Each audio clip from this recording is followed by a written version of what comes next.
दोस्तों आज हम बात करेंगे उस एक गलती या एक विषय के बारे में जिसकी वजह से हमारा देश 100 साल पीछे चला गया हिंदुत्व के मामले में। वो अगर एक गलती ना होती तो हमारा देश हिंदू राष्ट्र कब का बन जाता और कब हिंदुत्व को इतना बढ़ावा उस समय पर था।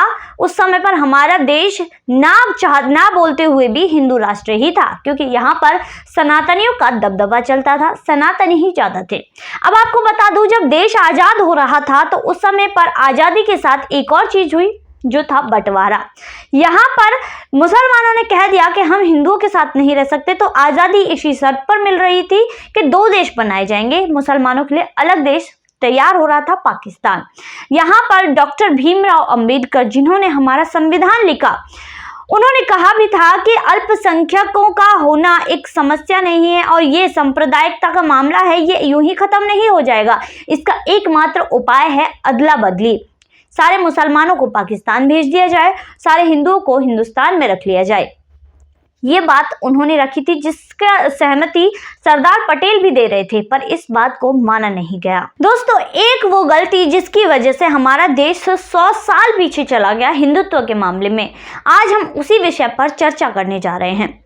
हिंदुत्व के मामले में हमारा देश इतना पीछे चला गया, वो एक ही गलती थी, वो थी महात्मा गांधी की हत्या नाथूराम गॉडसे के द्वारा।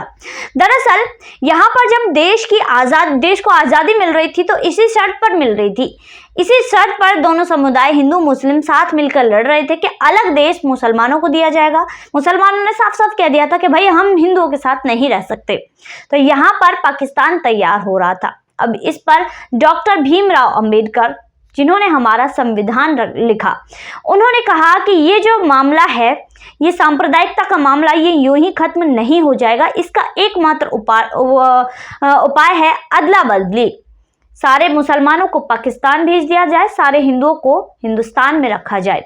इस तरह की अदला बदली का प्रस्ताव उन्होंने रखा। सरदार पटेल भी इस बात से सहमत थे, पर इस बात को माना नहीं गया। उस समय पर जब आज़ादी मिली थी तो हमारा देश उस समय पर हिंदू राष्ट्र ही था, बिना घोषित किए, बिना डिक्लेयर किए यहाँ पर हिंदुओं का ही जो सनातन धर्म था वही पनप रहा था और हिंदू राष्ट्र ही ये था बिना डिक्लेयर किए। पर यहाँ पर एक दिन आया जिसके बाद सब कुछ बदल गया। 30 जनवरी 1949 हिंदुत्व पर वो दिन था जो कि बहुत बड़ा प्रहार हुआ था। एक तो नाथूराम गॉडसे द्वारा गांधी जी की हत्या की गई थी, जिसके बाद सांप्रदायिकता यानी कि अराजकता फैली, हिंसा फैली, सबसे ज्यादा फैली बंबई में। बंबई में 6 से 8 हजार ब्राह्मणों को मार दिया गया। पहले गॉडसे गोत्र वालों को मारा गया, उसके बाद बाकी ब्राह्मणों को ढूंढ कर वोटर लिस्ट लेकर मारा गया। 6 से 8 हजार कितनी बड़ी संख्या है। इतने ब्राह्मणों को घर घर जाकर मारा गया, जिसके बाद ना कोई FIR हुई, ना इसका कोई रिकॉर्ड है, ना ही प्रशासन ने कोई कार्यवाही की, क्योंकि सरकार नेहरू की थी। नेहरू की सरकार में ये सारी चीजें हुई। यहाँ पर ऐसा माहौल फैला दिया गया, कोई भी कार्यवाही नहीं हुई। और जो नेहरू था, गांधी जी की हत्या के बाद उनका सेकुलरिज्म का जो रास्ता था वो आसान हो गया, जिसके बाद ये सारी चीजें होती चली गई और देश में वो अपना जो फॉरेन जो कल्चर है उसको लागू करने में कामयाब होने लगे। कांग्रेस के राज में, नेहरू के राज में हिंदुत्व को एक गाली बना दिया गया। हिंदू लोगों के मन में जहर भर दिया गया कि हिंदू लोग तो बुरे हैं। ये सारी धाराएं अपने ही खिलाफ भर दी गई और वो अपने ऊपर ही ग्लानि करने लगे। वहीं दूसरी तरफ कांग्रेस में भी जो हिंदुत्ववादी थे या हिंदू विचारधारा वाले लोग थे, या तो उन्हें चुप करा दिया गया या उन्हें पार्टी से निकाल दिया गया। और ये धारणा पूरे देश में फैलाई गई कि जो महात्मा गांधी जी की हत्या हुई है वो ब्राह्मण के द्वारा हुई है, एक हिंदू के द्वारा हुई है। तो हिंदुओं के लिए ये हीन भावना पूरे देश में फैला दी गई। सरदार पटेल की मृत्यु के बाद तो नेहरू जी के जैसे पैर ही खुल गए थे। उन्होंने अपनी जो विचारधारा थी वो पूरे देश पर थोपनी शुरू कर दी, क्योंकि सरदार पटेल के होते हुए तो ये हो नहीं सकता था। उनकी मृत्यु के बाद ही जो नेहरू थे उन्होंने पूरे देश पर राज कर लिया और ये कहा कि हिंदुत्व को कभी पनपने ही नहीं देना है।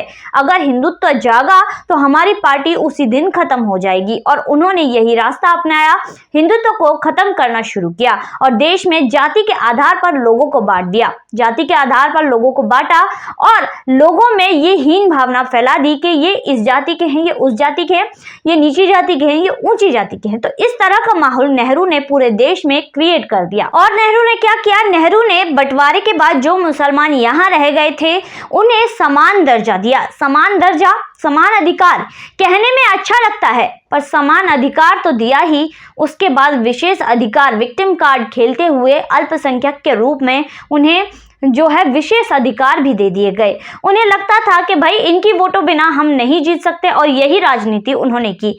आज नरेंद्र मोदी जी हमारे भारत देश में आए हैं। हमारे भारत देश में उन्होंने प्रधानमंत्री के रूप में जब से कार्यभार संभाला है, उन्होंने हमारे देश में हिंदुत्व की भावना ही जगाई है।